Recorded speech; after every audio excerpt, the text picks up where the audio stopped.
de la République islamique de Mauritanie, chers frères, Mesdames, Messieurs les ministres, Mesdames, Messieurs les ambassadeurs, Monsieur le Président du patronat mauritanien, Mesdames et Messieurs les coprésidents du Conseil sénégalo-mauritanien des affaires, Messieurs les directeurs généraux des agences en charge de la promotion des investissements, Mesdames, Messieurs les membres du Conseil d'affaires sénégalo-mauritanien, Mesdames et Messieurs, chers invités.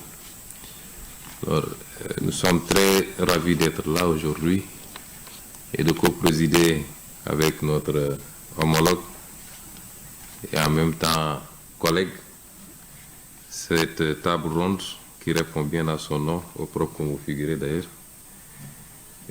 qui a planché sur les relations entre l'Italie sous l'angle des opportunités d'affaires, sur le plan économique et sous d'autres aspects qui ont été évoqués ici. Alors, je voudrais avant tout féliciter les organisateurs de cette table ronde, et particulièrement les deux agences de promotion des investissements, mais me réjouir également que les secteurs privés des deux pays aient pris les devants, notamment avec le forum qui a été lancé cette année, mais également le Conseil sénégalo-mauritanien des affaires. C'est des avancées extrêmement importantes, à mon avis, qu'il faut inscrire dans la trajectoire qu'il nous faut emprunter pour faire de la relation de part et d'autre ce qu'elle doit être.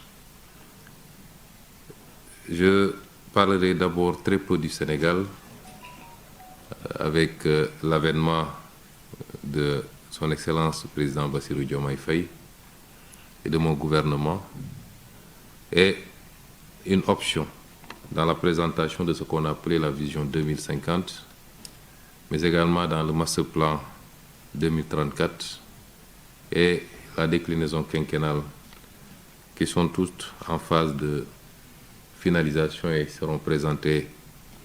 La vision a été déjà présentée, mais les deux autres documents seront vulgarisés cette semaine, en principe, la semaine à venir, Inch'Allah. Je voudrais dire que le secteur privé occupe une place centrale, pour ne pas dire primordiale, dans ce que nous envisageons de faire au Sénégal. Et j'en veux pour preuve que les 2/3 des investissements attendus doivent découler soit de partenariats publics-privés, ou alors d'initiatives strictement privées. Si vous le comparez avec ce qui se passe avec le plan qu'on a trouvé sur place, le gap est énorme. La différence est très prononcée.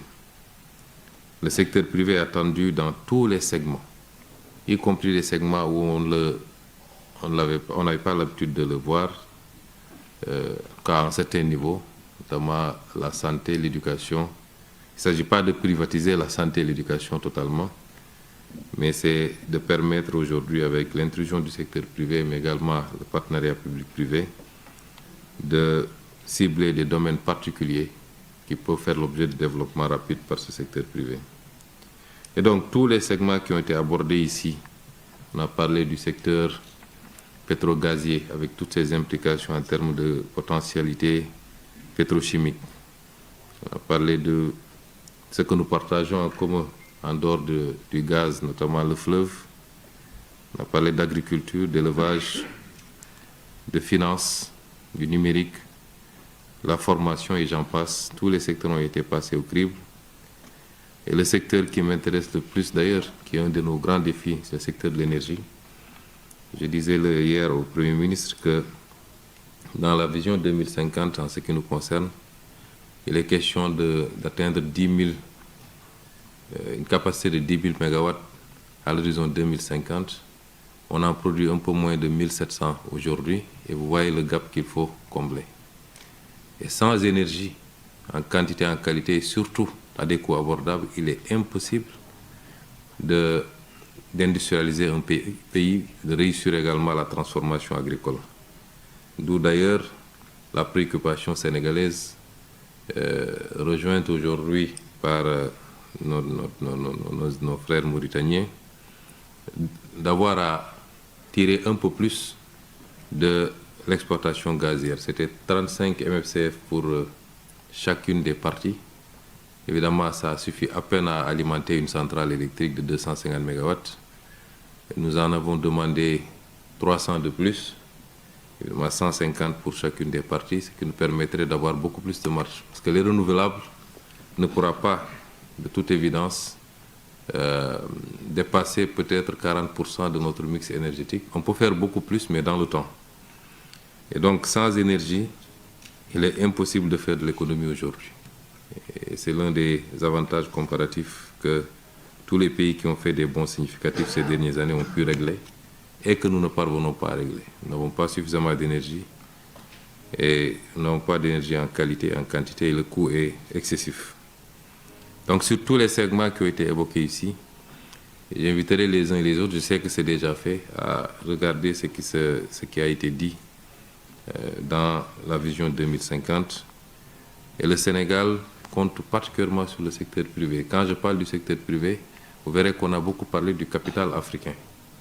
Nous comptons d'abord sur le capital africain avant même d'envisager le capital qui vient d'ailleurs, et j'y reviendrai. Les investisseurs mauritaniens sont les bienvenus au Sénégal. Ils le savent, je crois qu'il y a beaucoup d'investissements et de plus en plus importants du secteur privé mauritanien au Sénégal. Nous préférons que ce soit la Mauritanie. Plutôt, je ne citerai pas de pays que ça vienne de 6 000 km, 10 000 km de chez nous. Et nous espérons que la réciproque sera valable également au niveau de la Mauritanie.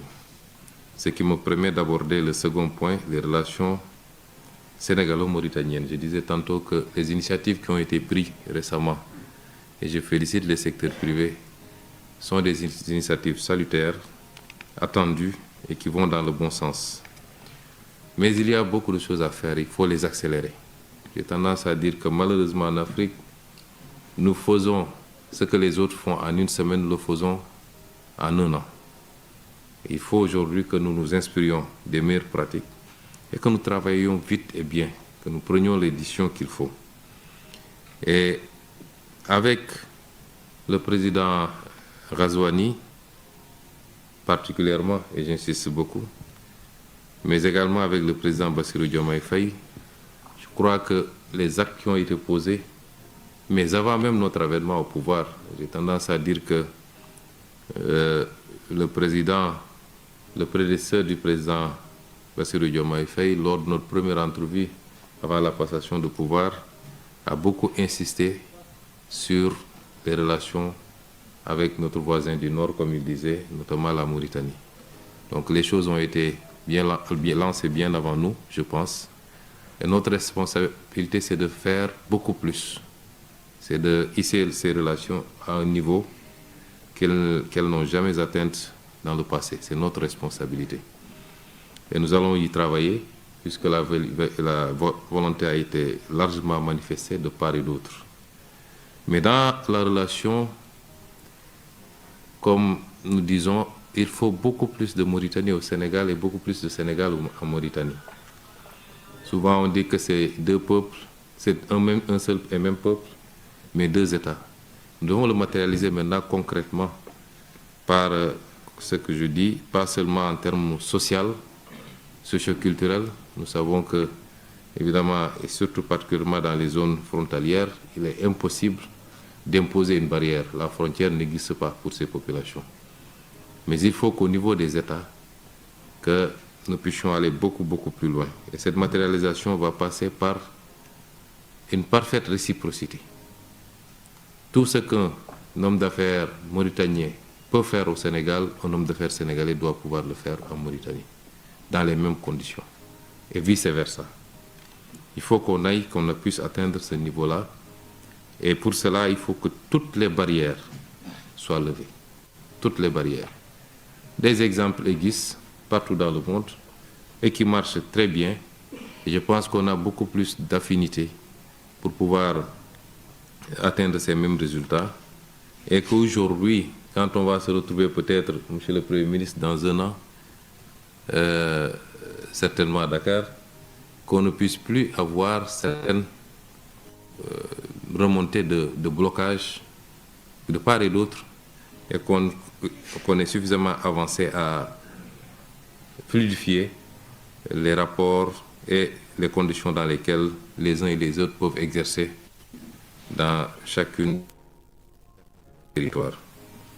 C'est extrêmement important parce que nos pays isolément ne peuvent pas constituer des marchés. Même ensemble, c'est des marchés assez faibles, mais ensemble, on est beaucoup plus fort. Et ensemble, on peut être des portes d'entrée mutuelles dans le reste de l'Afrique, du côté nord comme du côté sud ou centre. Et c'est cela qu'il est question aujourd'hui. Et nous incitons, nous encourageons tous les hommes d'affaires sénégalais et mauritaniens à aller dans ce sens. Et nous, en tant qu'autorité politique, nous ferons ce qu'il y a à faire. Depuis 2 jours que je suis ici, nous avons eu quand même de longues discussions.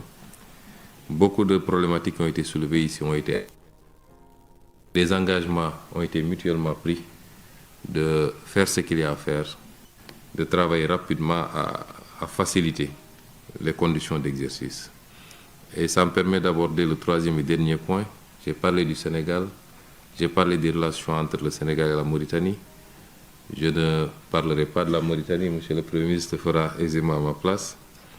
Mais quels que soient les cadres que nous allons mettre en place pour que nos secteurs économiques puissent s'épanouir dans l'espace commun que nous allons constituer et dans ce cadre bilatéral que nous voulons le plus fort possible, il faudra également que nos opérateurs économiques puissent être accompagnés et protégés. Parce qu'ils n'ont pas encore les capacités et les épaules qu'il faut pour faire face à la concurrence qui peut venir de très loin quelquefois. Et nous avons besoin de cette concurrence, nous avons besoin de ces capitaux, d'où qu'ils viennent. Nous en avons besoin parce que notre secteur privé n'a pas encore totalement les capacités, notre secteur financier également, quand il s'agit d'investissements d'un certain volume, nous avons besoin des apports venant du monde entier. Mais il faut que ça se fasse dans l'intérêt de nos pays et dans l'intérêt également de nos secteurs privés. Les lois sur les contenus locaux, sont extrêmement importantes. Je me réjouis de voir que du côté de la Mauritanie, une loi similaire a été adoptée récemment. Et je rejoins monsieur l'intervenant, en tout cas, qui a dit qu'il faut qu'on aille qu'on aille vers quelque chose de plus compact. Et je crois que hier, un accord a été signé, d'ailleurs, entre les ministres, les 2 ministres de l'énergie du moins des 2 pays, pour aller dans ce sens-là, renforcer le cadre des contenus locaux et peut-être l'annexer un peu au traité d'inusitation dans le cadre de l'exploitation de GTA. Mais on peut aller beaucoup plus loin. Et je ne voudrais pas que ce qu'on est en train de faire dans le cadre de l'exploitation du gaz et dans le cadre de ce que nous partageons avec d'autres pays d'ailleurs, c'est-à-dire l'OMVS, que cela soit des exceptions.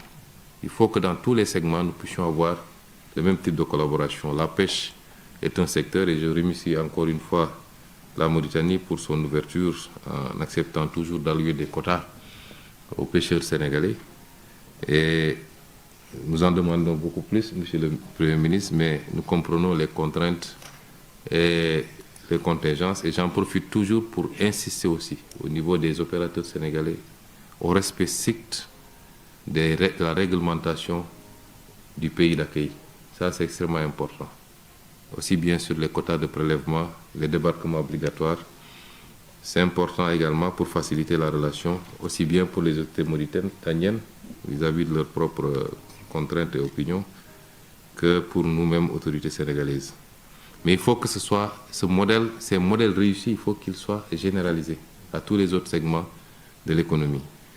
Et dans ce qui nous concerne au Sénégal, je pense que les opérateurs ici présents peuvent témoigner qu'il y a tout le cadre qui a été mis en place pour faciliter la présence des opérateurs mauritaniens sans contrainte et sans discrimination par rapport aux opérateurs sénégalais, je pense.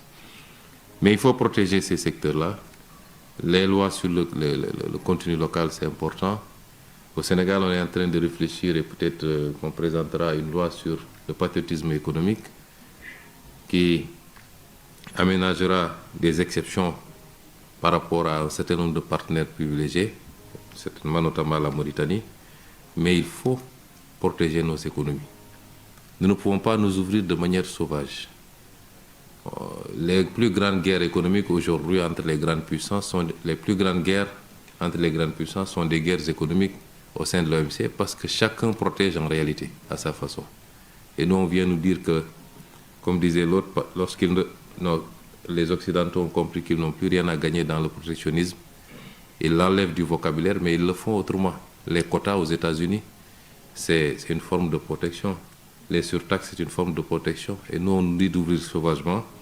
Il faut aujourd'hui réfléchir sur des mécanismes certes souples, très intelligents, puisque nous avons besoin de capter l'investissement étranger, mais tout en protégeant nos économies locales par le biais des transferts de technologies notamment, mais surtout par l'exigence de joint venture avec les opérateurs locaux.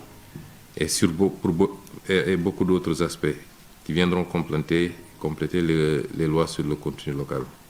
C'est vous dire, messieurs, dames du secteur privé, que nous comptons beaucoup sur votre participation. Avant, on nous avait fait croire que l'État devait tout faire. Des indépendances aux années 80, on s'est rendu compte que ça ne marche pas. On nous a imposé les privatisations, mais conçues, réfléchies pour le capital étranger particulièrement. Aujourd'hui, plus que jamais, nous sommes convaincus que le secteur privé doit porter le développement, mais il doit être le secteur privé d'abord national. Je disais tout le temps que je ne connais pas de pays qui se soit développé sans bourgeoisie nationale forte. Et ça, c'est nos options. Nous mettrons tous les cadres qu'il faut. Et je vois que la Mauritanie fait la même chose. Et dans le cadre de la jonction maintenant des initiatives, nous travaillerons à huiler les mécanismes pour que les secteurs privés, de part et d'autre, se sentent à l'aise et puissent contribuer à ces efforts de développement. Tout en vous félicitant une dernière fois pour cette initiative, je vous remercie pour votre aimable attention.